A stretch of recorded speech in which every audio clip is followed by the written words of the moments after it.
नमस्कार दोस्तों, आजकल के इस सोशल मीडिया के टाइम में बहुत ज़्यादा डिस्ट्रक्शन हमारे आसपास है। हमारे मोबाइल फ़ोन, हमारे लैपटॉप सबसे बड़ा डिस्ट्रक्शन क्रिएट करता है।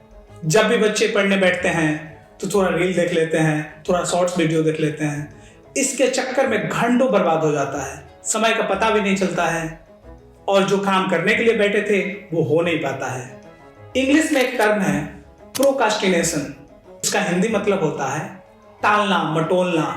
कबीर जी का एक बहुत ही अच्छा दुआ है, कल करे सो आज कर, आज करे सो अब, पल में परलय होएगी, बहुरी करेगा कब। इसका मतलब ये है कि जो आपको कल करना है उसको आज करिए और आज जो करना है उसे अभी शुरू कर दीजिए, क्योंकि ऐसे टाल मटोल करने से समय का पता ही नहीं चलेगा और आप कुछ कर नहीं पाइएगा, एक रिग्रेट रहेगा मन में।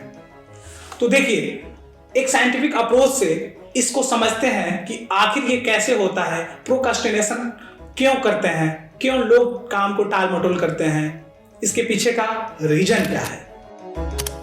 सबसे पहले इसके कंसिक्वेंसेस के बारे में समझते हैं। अगर कोई प्रोकास्टिनेशन करता है, किसी चीज को टाल मटोल करता है, तो उसके दुष्परिणाम क्या होते हैं।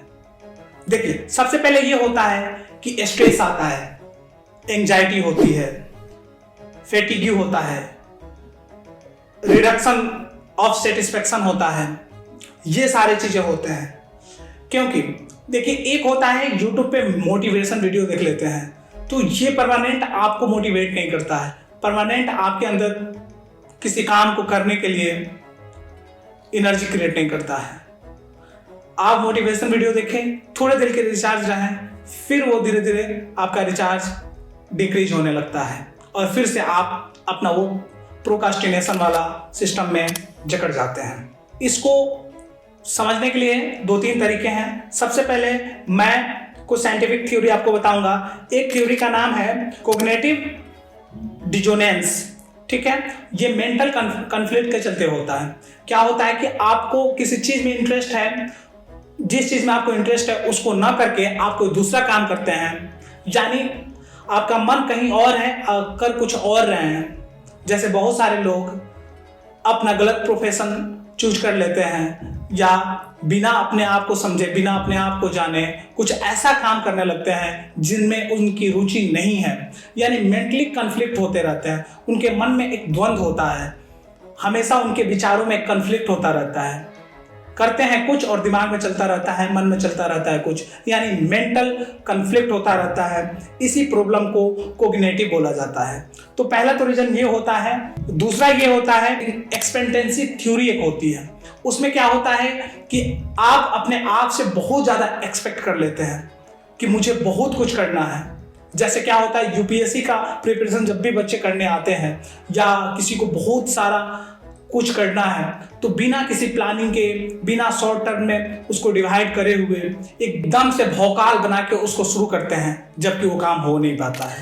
सबसे बढ़िया तरीका है, अगर आप किसी बड़े प्रोजेक्ट पे काम कर रहे हैं तो उसे छोटे छोटे पार्ट में डिवाइड कर लें और एक एक को कर करके कंप्लीट कर करके आगे बढ़ें।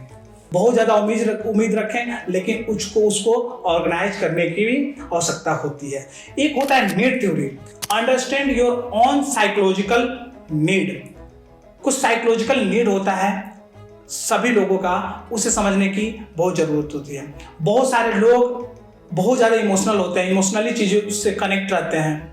तो आपका क्या साइकोलॉजिकल नीड है उसको समझने की ज़रूरत है, ठीक है। कुछ लोग होते हैं जो सोसाइटी से नहीं होता है कि सोसाइटी से मुझे लोग अच्छे कहें, सोसाइटी से लोग मेरे बारे में अच्छी अच्छी बातें बोलें, या कुछ ऐसा होता है कि अगर मैं ऐसा कुछ करता हूं तो लोग क्या कहेंगे। एज फॉर एग्जाम्पल मैं आपको समझाने की कोशिश कर रहा हूं कि जैसे कोई लड़का यूपीएससी का तैयारी कर रहा है, तो वो तैयारी कर रहा है लेकिन ना बीपीएससी का फॉर्म डाल रहा है ना एसएससी का डाल रहा है और यूपीएससी उससे हो नहीं रही है। तो क्या है कि जब भी वो किसी थोड़ा सा नीचे आने की कोशिश करता है, मगर जिस लेवल का वो तैयारी कर रहा है उससे नीचे आके कुछ पाने की कोशिश करता है, तो उसे लगता है कि लोग क्या कहेंगे। लोग कहेंगे ये तो यूपीएससी करने के लिए गया था, ये तो यूपीएससी की तैयारी करना, बीपीएससी डाल रहा है, एसएससी के लिए दौड़ रहा है। अरे यार, लोग क्या कहेंगे ये मत सोचो, नीड फॉर अप्रिसिएशन, यानी लोगों से लोग मुझे वेरीफाई करेंगे हाँ चीज़ें सही है, अच्छा कर रहा है, तो लोग किसी के नहीं हुए हैं। एक सॉन्ग है ना, कुछ तो लोग कहेंगे, लोगों का काम है कहना, छोड़ो बेकार की बातों में कहीं बीत न जाए रहना। तो ये समय आपका वेस्ट ना हो, आप अपने आप को समझें, अपनी आवश्यकता को समझें, लोग क्या कहेंगे उस पर ध्यान नहीं दें। इसके चलते भी प्रोक्रास्टिनेशन होता है, टाल मटोल करते हैं, क्योंकि वो जो करना चाहते हैं वो हो नहीं पा रहा है, और जो वो कर सकते हैं सोसाइटी का एक प्रेशर मन में क्रिएट कर लेते हैं, जिसके चलते वो चीजें कर नहीं पाते हैं। आगे एक और थ्योरी है जिसका नाम है कुमुलेटिव प्रोस्पेक्ट थ्योरी। इसमें क्या होता है, हम लोग एक डायग्राम के थ्रू समझते हैं, एक जगह लॉस लिखते हैं और दूसरी जगह गेन लिखते हैं। एज फॉर एग्जाम्पल आपको समझाने की कोशिश कर रहा हूं। जैसे अगर किसी को कहा जाए कि तुम मॉर्निंग में जगो, एक्सरसाइज करो, हेल्दी खाओ, वो नहीं कर रहा है। अगर उसको ये बताया जाए कि अगर तुम मॉर्निंग में टाइम पे नहीं जगते हो, एक्सरसाइज नहीं करते हो, यानी फिजिकली खुद को एक्टिव नहीं रखते हो, तो कुछ दिन के बाद तुम्हें डायबिटीज हो जाएगा या तुम्हारे बॉडी में कुछ डिजीज हो सकता है। तो ये चीजें जब उसे पता चलेगी ना, तो वो एक्टिव होगा। क्योंकि कभी कभी ये होता है कि लोगों को जब तक कुछ लॉस नहीं होता है तो वो गेन भी नहीं होता, तो उसका गम ही नहीं होता है। जैसे आपके पास जो चीजें हैं पहले से, आप आगे कुछ नहीं कर रहे हैं, एकदम से लेजी डल हैं लाइफ में, आपको लग रहा है कुछ लॉस ही नहीं होगा, अचानक से लोगों का हेयर लॉस होने लगता है या जो चेहरे का ब्राइटनेस है वो खत्म होने लगता है, तब उसे डॉक्टर के पास जब जाते हैं या कॉन्फिडेंस नहीं आता है, तो डॉक्टर बोलता है कि अगर आप अपना जो डेली लाइफ का रूटीन है उसको आप सही नहीं करते हैं, कुछ दिन के बाद आपका हेयर पूरा लॉस हो जाएगा, आपका हेल्थ से कंप्रोमाइज करना पड़ेगा, बहुत सारी चीज़ें प्रॉब्लम हो सकती है आपके लाइफ में। तब उनको लगता है कि नहीं, मुझे एक्टिव होना पड़ेगा। इसको बोला जाता है क्युमुलेटिव प्रोस्पेक्ट थ्योरी। यानी आपको लगे कि बहुत ज़्यादा लॉस होने वाला है, तब जाके आप एक्टिव होते हैं और गेन करते हैं। तो एक ये थ्योरी है। तो जब ऐसा पता चल जाए कि हाँ किसी को बहुत बड़ा नुकसान होता है, तो वो टाल मटोल वाला सिस्टम से बाहर निकल जाएगा। जो लेजीनेस उसको जकड़ रखा है, उसको ब्रेक करने में उसको मदद मिलेगी। तो इस चीज़ को समझने की बहुत ज़रूरत है। अपने आप को समझें और अपने आप में जो हो रहे हैं परिवर्तन है उसके साथ बढ़ें। सोए नहीं, चीज़ों को टाल मटोल नहीं करें। सोने के लिए पर्याप्त टाइम होता है, उसी समय में सोएं, बाकी अपने आप को एक्टिव रखें। एक और होता है कि हाइपरबोलिक डिस्काउंटिंग थ्योरी एक होती है, हाइपरबोलिक डिस्काउंटिंग थ्योरी। इसमें क्या होता है कि आपको इंस्टेंट रिवार्ड मिलता है तो अच्छा लगता है। जैसे अगर कोई शॉर्ट्स देखता है तो पता ही नहीं चलता 1 घंटा 1.5 घंटा कैसे बीत जाता है, या कोई अच्छा खाना खा रहा है तो कभी कभी मगर जितनी जगह है उससे अधिक खा लेता है, या कोई कोई लोग को मजा आता है किसी से बात करने में, तो वो बात करते करते बहुत सारा समय अपना वहां पे दे देते हैं, तो उनको लगता है कि चीजें अच्छा हो रहा है। तो वहां लोग उस चीज को क्यों नहीं उसे टाल मटोल करते हैं, क्यों नहीं इसे छोड़ देते हैं? क्योंकि उनको वहां पे मजा आ रहा है, उनको लग रहा है कि इससे मुझे रिवार्ड मिल रहा है, एक सेटिस्फेक्शन मिल रहा है। तो उसी तरह जब आपका कोई बड़ा काम है, चीजें हैं, तो उसे छोटे छोटे पार्ट में बांटे और उसे जब एक छोटा पोर्शन कंप्लीट हो जाए तो खुद को रिवार्ड दें। ये आपको एक्टिव रखेगा काम करने में। तो ये रहा हाइपरबोलिक डिस्काउंटिंग थ्योरी। इसमें क्या होता है कि आप अपने को इंस्टेंट रिवार्ड दें। जैसे कुछ आप कंप्लीट करें तो रिवार्ड दें, जैसे आपने पढ़ाई कर लिया तो थोड़ा खाना खा ले, कुछ घूम ले, कुछ म्यूजिक सुन ले। तो ऐसे टाइम टाइम पे खुद को रिवार्ड दें, जिससे आप खुद को मोटिवेट रख सकते हैं। उसके बाद एक्सपेक्टेशन टू विन। हमेशा आपको ये हो कि मैं इतना कर लूंगा तो मैं इससे आगे हो जाऊंगा, विन कर लूंगा, चीजें अचीव कर लूंगा। तो दूसरा ये है, पहला ये था कि डिजायरेबल रिवार्ड, दूसरा एक्सपेक्टेशन टू विन, तीसरा है reward more than present status. यानी अगर आप ये चीजें कर लेते हैं तो आपका जो ये प्रेजेंट स्टेटस है उससे आप बेहतर कर पाइएगा, बेहतर हो जाइएगा। जैसे आपका लैंग्वेज सही हो जाएगा। कोई स्पोकन शुरू करता है इंग्लिश लैंग्वेज का, तो जैसे जैसे वो प्रैक्टिस करता है, लोगों के साथ कम्युनिकेट करता है, कन्वर्सेशन करता है, तो उसका जो बोलने का स्किल है वो डेवलप होता जाता है। जैसे मैं ये वीडियो बना रहा हूँ प्रोक्रास्टिनेशन पे, तो बोलते बोलते कुछ प्रॉब्लम हो जा रहा है, तो जैसे जैसे मैं ये वीडियो बनाऊंगा या और सारे वीडियो बनाऊंगा, इस पे और बात करूंगा, तो मेरा प्रोनाउंसिएशन सही होगा, मैं अपने जो इस प्रेजेंट स्टेटस से बेहतर होऊंगा, यानी आज मैं जो हूँ उससे बेहतर मैं कल के वीडियो में आपको रिप्रेजेंट करूंगा। तो ये होता है reward more than present status, यानी जो प्रेजेंट स्टेटस है उससे बेहतर यानी बेटर होइएगा कल। तो ये भी आपको टेम्पोरल मोटिवेट थ्योरी में ये भी बताया जाता है। चौथा है इमीडिएट रिजल्ट।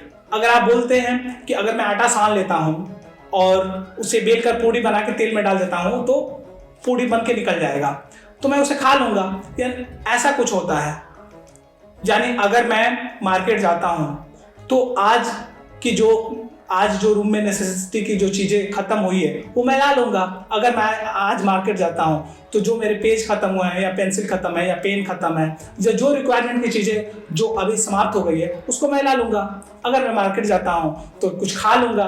तो ये जो चीज़ें हैं इमीडिएट रिजल्ट देते हैं। या मैं आकर ये पोएट्री पढ़ लेता हूँ तो कल मैं वीडियो डाल दूंगा, या आज मैं जो थ्योरी मैं समझ रहा था या कोई परसेंटेज का चैप्टर है या एवरेज का चैप्टर है जिसमें आपको प्रॉब्लम होता है उसको मैं कंप्लीट कर लूंगा, तो इससे रिलेटेड क्वेश्चन मैं आसानी से कर पाऊंगा। तो ये चीजें आप इमीडिएट रिजल्ट आपको मिलता है। टेम्पोरल मोटिवेशन थ्योरी में मैंने क्या बताया, उसमें मैंने बताया कि डिजायरेबल रिवार्ड मिले, उसके बाद expectation to win, reward more than present status, और लास्ट चौथा जो है इमीडिएट रिजल्ट। ये 4 पॉइंट मैंने बताया। लास्ट में मैं सॉल्यूशन पे बात करूंगा, इसका सॉल्यूशन क्या हो सकता है। सबसे पहला चीज कि जब भी कोई बड़ा प्रोजेक्ट हमारे पास हो तो उसे स्मॉल पार्ट में डिवाइड कर ले और छोटा छोटा पार्ट करके उसे कंप्लीट करें। जब कंप्लीट हो जाए तो खुद को रिवार्ड दें। Not try is worse than failure. जो बोला जाता है कि रिग्रेट मन में होता है ना, जैसे किसी ने अपना जॉब छोड़ दिया यूट्यूब के लिए, यूट्यूब पे वो आगे पढ़ाएगा या यूट्यूब पे वो कोई क्रिएटिव काम करेगा, तो उसके लिए उसने किसी चीज को छोड़ा और यहां पे आके वो काम कर रहा है। हो सकता है कि इसमें वो सफल हो, नहीं सफल हो, कुछ भी हो सकता है। लेकिन कुछ लोग हैं जो कोई काम में उनको मन नहीं लग रहा है, नहीं होता है कि उसी काम में फंसे हुए कर रहे हैं होए या ना हो, लेकिन लगे हुए हैं, लेकिन ट्राई नहीं करते हैं। फियर टू फेल्योर, यानी डर होने के, असफल होने के डर से जो लोग ट्राई नहीं करते हैं उनके मन में एक रिग्रेट होता है। वो बाद में आपको रिग्रेट परेशान करेगा, आपको लगेगा कि मुझे ये काम कर लेनी चाहिए, मुझे ये काम कर लेनी चाहिए थी, मुझे ये काम कर लेनी चाहिए थी। तो सबसे अच्छा चीज है कि आपको जो लगता है उसे आप करिए, आगे आइए। कुछ भी हो सकता है जो आप काम करेंगे उसमें, कुछ भी हो सकता है। आपको उसमें सफलता भी मिल सकती है, असफलता भी मिल सकती है। लेकिन अगर आप नहीं करते हैं, आप ट्राई नहीं करते हैं उस चीज को करने का, तो एक रिग्रेट आपके मन में रहेगा कि मैंने ये सोचा था, मैं सोचा था कि यूट्यूब पे एक वीडियो बनाऊं, मैं सोचा था कि एक पोएट्री रिसाइट करूं, मैं सोचा था कि यूपीएससी का एग्जाम एक बार दे लूं, मैं सोचा था कि कुछ ऐसा कर लूं या कुछ ये नया ट्राई कर लूं, मुझे कुछ इसमें करना था, मेरा मन ये कह रहा था, इसमें कुछ नया मैं कर सकता था। तो अगर ऐसा आपके मन में चलता है और आप सिर्फ देखते हैं, सुनते रहते हैं, टालते रहते हैं, तो बाद में ये एक रिग्रेट बनेगा। तो इसमें यही है कि not try is worse than failure. Fail होने से कहीं बुरी चीज है कि आप उस चीज को ट्राई नहीं करते। तो उस चीज को ट्राई कर लीजिए, उसको कोशिश तो कर लीजिए एक बार, आपको दिख तो जाए कि आप उस चीज को कर पाएंगे कि नहीं। कौन जाने कि जिस चीज को आप सोच रहे हैं वो एक परिवर्तन ला दे सोसाइटी के लिए, उस चीज को आप बेहतर कर पाए, सोसाइटी को अच्छा कंट्रीब्यूट कर पाए उस चीज के थ्रू। कम से कम आपके मन का रिग्रेट तो निकल जाएगा। इसलिए डरे नहीं, फियर टू फेल्योर मन में नहीं रखें, उस चीज को आए, करें, देखें, जहां आप हैं उससे तो बेहतर हो पाइएगा। ईगो, जो घमंड जिसको एक तरीका से बोला जाए, ईगो एकदम से यूजलेस थिंग है। ईगो होना ही नहीं चाहिए। जब तक आपके मन में ईगो होगा आप ट्राई नहीं कर पाइएगा, आप अपनी गलती को एक्सेप्ट नहीं कर पाइएगा। जब तक चीजों को एक्सेप्ट नहीं कर पाइएगा तो इंप्रूवमेंट का चांस नहीं है। अगर आपको लगता है कि आपके पास ईगो है तो एक यूजलेस थिंग है, वो आपको बढ़ने नहीं देगा। इसलिए ईगो नहीं होना चाहिए। साथ ही अगर कोई बड़ा प्रोजेक्ट रखे हैं तो उसको छोटे छोटे पार्ट में डिवाइड करें और अगर आपको लगता है कि आप कुछ कर सकते हैं, किसी चीज में आप बेहतर हैं, या जिस चीज में आपको इंटरेस्ट है उसको आपको करना चाहिए, तो देर नहीं करें, उसको करें, टाल मटोले नहीं। तो ये रहा आज का वीडियो। उम्मीद करता हूं कि आपको मदद मिली होगी इस वीडियो में। जो आप बैठ के टाल मटोल कर रहे हैं, टाइम वेस्ट कर रहे हैं, उससे आप निकलें, यही हम उम्मीद करते हैं। और उन लोगों के पास भी ये वीडियो को शेयर करें जो प्रोक्रास्टिनेशन के शिकार हैं। हो सकता है कि ये वीडियो उनके लिए मददगार हो। देखिए, मैं जब ये वीडियो बना रहा था तो मेरे मन में भी था कि बनाओ कि नहीं बनाओ, लेकिन अच्छा बुरा जो भी था मैंने इसको कर दिया। अब आप जज करें, आप बताइए इसे, आप अपना सुझाव दे सकते हैं कि ये कैसा रहा। तो ये रहा आज का वीडियो। फिर मिलता हूं इसी तरह के किसी और वीडियो में। नमस्कार।